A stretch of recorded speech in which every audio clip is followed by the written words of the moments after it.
My name is Arvind Kala and I live in Delhi. I salute Navjot Singh Siddhu. He's the first Congress leader to rebel against the mother and son, and he's rebelled with a bludgeon.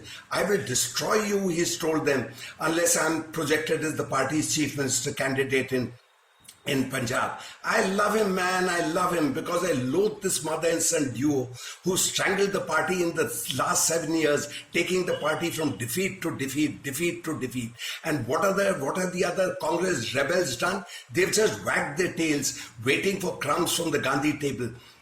You know, the other Congress leaders, they are all of them, Kamal Nath, Sachin Pilot, all of them, including Tharoor. They're like petty bureaucrats waiting for Gandhi awarded promotions from undersecretary to joint secretary to deputy secretary. They're like that, waiting for crumbs. But Siddhu, he's a powerful force. He's a charismatic politician. Look at his options right now. He's spoiled for choices. First of all, I mean, he can form a Punjab Congress, and more than half of the Congress MLAs in Punjab will follow him out. If Mamta could do that successfully in Bengal and Jagan Reddy in Andhra Pradesh, why not Siddhu in Punjab? Today, Mamta Banerjee and Jagan Reddy are among the most powerful regional leaders in India. So Siddhu has ambitions like that. He didn't join the Congress 5 years later to play second fiddle to Captain Amrinder Singh, which is fair enough. I mean, the captain is, born to wealth and privilege, enormously rich. The captain is a very good, genial fellow, a born aristocrat. He's all that. But he doesn't have that hunger because he's been a chief minister twice already. So when Siddhu hopes to become a chief minister, it's fair enough. I mean, when's he going to get a promotion, a well-deserved promotion?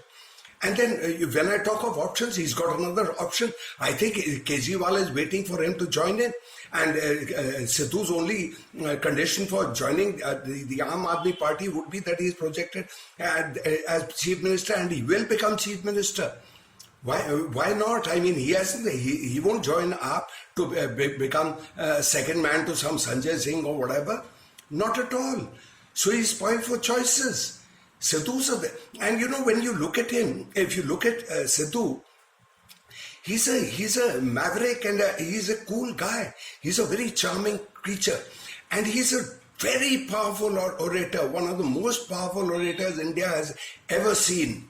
I mean, matches or perhaps even outclasses even Atal Bihari Vajpayee. He electrifies audiences. He electrifies them. He holds them absolutely spellbound. You go to YouTube, you see this thing. He'll wake up a corpse from a coffin. He's like that. He can have you rolling with laughter. He's fluent in Punjabi. He's fluent in Hindustani. He's fluent in English. And he, whatever his critics say, he uses the same old proverbs, whatever, but he gets them packed. It's not that easy to be such a great thing. It's a unique gift which Atal Bihari and some guys have, and it's inborn gift. It cannot be learned, and he's got that, and he's got passion in his belly, jazba. So that is what comes through.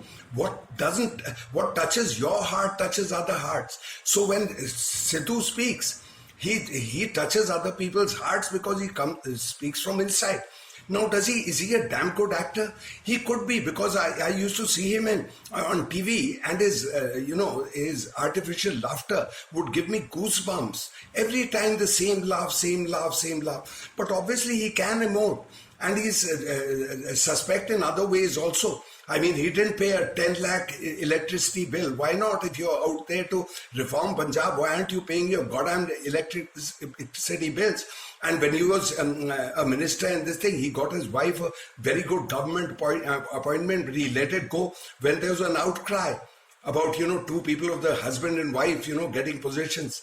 So, he's a greedy fellow also, and he's mountainously rich. I mean, he's loaded beyond belief with well-deserved cricket money, TV money as a showman.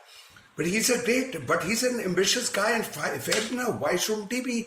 He's 59, and he said, I haven't joined this party to become a Chunavi Darshani Ghoda, which means as a showpiece, because Siddhu's needed. He is needed to work up crowds. I have seen him addressing the Congress session in 2018, 3 years ago, and he held everybody spellbound and rolling in laughter. The guy's as a speaker, he's a genius. There's no doubt about that. Whatever private opinion we can have of him, and he's a guy with a terrific future. Now, the captain's a great guy, but he's 79. He's not 79, 80, born to wealth and privilege. You can't work that hard. Siddhu's 59. He's not a spring chicken either. So he says, if not now, when? And he's got spunk. So he's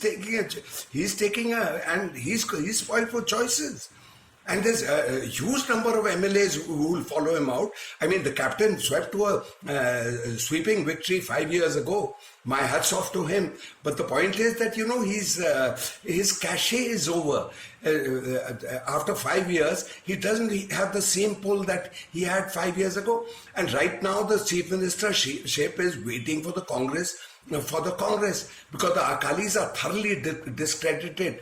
Because of the association with BJP, the BJP is discredited. That leaves there's only one party, the Congress, and it's going to sweep to power anyway. And if a Punjab Congress of Siddhu's has an understanding with AAP of this thing for a coalition, why not? I mean, these things do happen. There can be a joint front of AAP and Punjab Congress fighting an election together. That's how things are. Well, friends, before I think, there's a red button below. If you think I talk sense, please press that button and please send this video to everybody, to all your friends, all your relatives, all your enemies, your neighbors, your passers-by, everybody. Just urge them. Bye-bye.